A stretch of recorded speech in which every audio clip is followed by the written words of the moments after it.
सकाळी सकाळी काय झालं, इराचा कॉल आला आणि म्हणाली ती मला तू आवरून ठेव, आपण कुठेतरी फिरायला जाऊ मस्त. तर मी लगेच आवरायला घेतं तेवढ्यातच भाऊ आला गाडी घेऊन. मग आम्ही गाडीमध्ये बसलो. हो हो, हीच ती छोटीशी आमची इरा, माझी भाची. तर नमस्कार मंडळी, मी शीला तुमचं स्वागत करते माझ्या चॅनल गॅलेक्सी बाय शीलामध्ये. तर सकाळी गुरुवारी फोन आला भावाचा, आपण कुठेतरी जाऊया नारायणपूरला वगैरे, म्हणून आम्ही आवरलं. आणि घरून निघताना तर एवढं ऊन होतं, पाहिलं नारायणपूरला जाऊन तर भला मोठा पाऊस होता तिथे, खूप जोराचा पाऊस होता. आम्ही तर गाडीतून बराच वेळ उतरलोच नाही, म्हटलं पाऊस कमी झाल्यावर उतरता येईल. कसं काय एवढं काही लक्षात नाही आलं एवढा पाऊस असेल. आम्ही काही पावसाच्या तयारीने गेलोच नव्हतो, त्यामुळे आम्ही छत्री वगैरे काय घेऊन गेलो नव्हतो. त्यामुळे मी असं ठरलं की थोडा वेळ आपण गाडीतच थांबू, मग पाऊस कमी झाल्यावरती आपण बाहेर जाऊ. मग आम्ही 20 मिनटं गाडीतच बसलो. त्यानंतर पाऊस कमी झाला आणि मग आम्ही मंदिरात गेलो. या मंदिरात जायची माझी पहिलीच वेळ होती, मी पहिल्यांदा कधीच आली नव्हती याआधी. त्यामुळे मला छान वाटलं इथं आल्यावर. आणि बघते तर एवढं वर्किंग डे असून पण इथे बरीचशी अशी गर्दी होती. भाऊ म्हटलं इतर दिवशी शनिवार रविवार तर जास्त गर्दी असते.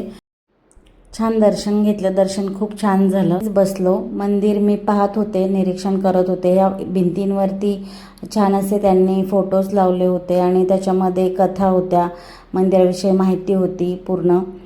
तर थोडा वेळ आम्ही तिथे बसलो आणि तिथे काही श्वान पण असे माणसांजवळ येऊन बसत होते, पण अजिबात कोणाला इजा करत नव्हते. त्यामुळे मला जरा आश्चर्य वाटलं. आम्ही शांतपणे बसलो थोडा वेळ आणि इराला आमच्या कॅमेराकडे मी बोलवत होते, कॅमेराकडे पहा म्हणून. तर तिचं लक्ष सगळं माझ्याकडेच होतं, कारण मी तिला खूप दिवसांनी भेटले होते. तर ती सतत माझ्याकडेच पाहत होती पूर्ण गाडीत बसल्यापासून पण. आणि मग नंतर तिने पण कॅमेराकडे पाहिलं. तिला असंही लहानपणापासून खूप कॅमेऱ्याची आहे सवय, कारण तिचा जन्म झाला त्यावेळेस त्या डॉक्टरांनी तिची रील बनवली होती, तर ती खूप व्हायरल पण झालेली. दर्शन घेईपर्यंत मग पाऊस तर पूर्ण बंद झाला होता आणि मंदिराच्या बाहेर अशी एक बाजारपेठ होती, तिथे छान ताज्या भाज्या, फळं, आंबे खूप सारे होते.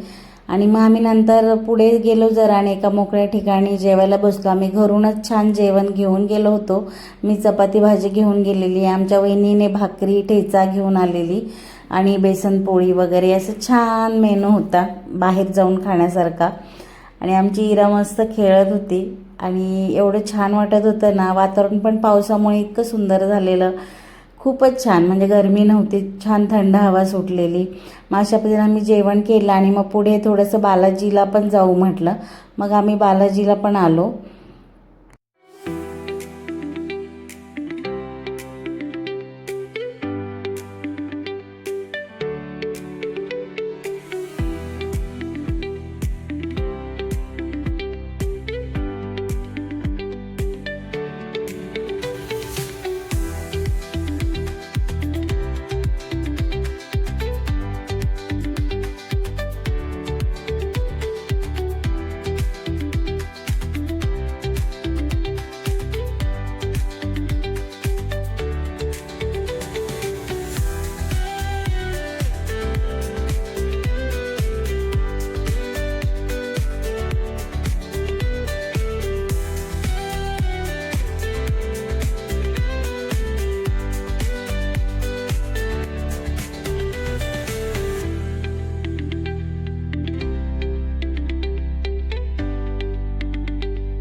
दर्शन घेऊन बाहेर आलो. मग तिथे छोटे छोटे दुकानं होती आणि तिथे एक आईस गोळा होता चॉकलेटचा.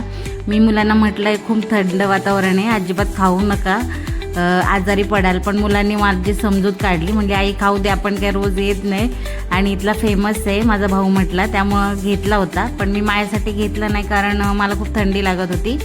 पण मग मुलं म्हटली आई थोडासा टेस्ट करा आमच्यातला. तरी पण मी म्हटलं ठीक आहे करते मी. मग एक एक चमचाच खाल्ला मी.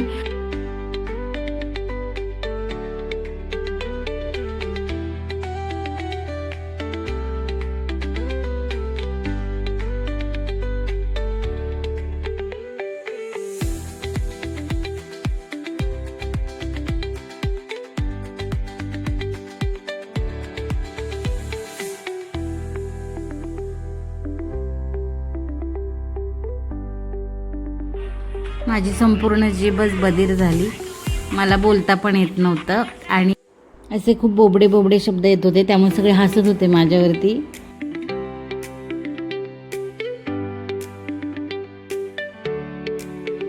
परत निघताना त्या रस्त्यावर आम्हाला एक चहाची टपरी दिसली, पण तोपर्यंत थोडं आम्ही पुढे निघून गेलो होतो. मग आम्ही पुन्हा रिव्हर्स मारला आणि ते चहा पिण्यासाठी आम्ही त्या ठिकाणावर गेलो. कारण मस्त वाटत होतं, वातावरण आता थंड खाऊन झालेलं. आता मस्त चहा पिण्याचं माझ्या भावाला आणि मला खूप चहा पिण्याची तलफ आलेली. आणि अशा पद्धतीने आम्ही मस्त ट्रीप आमची सक्सेस झाली. अचानक ठरलं सगळं, पण खूप छान झाली ट्रीप आमची. आणि आमची इरा बघा, इरा पण खूप खुश होती, आम्ही सगळे सोबत होतो. व्हिडिओ आवडल्यास नक्की लाईक, शेअर आणि सबस्क्राईब करा. तोपर्यंत नमस्कार, काळजी घ्या, मस्त राहा, स्वस्थ राहा आणि मुख्य म्हणजे फिरत राहा. आयुष्य थोडंच आहे, एन्जॉय करा.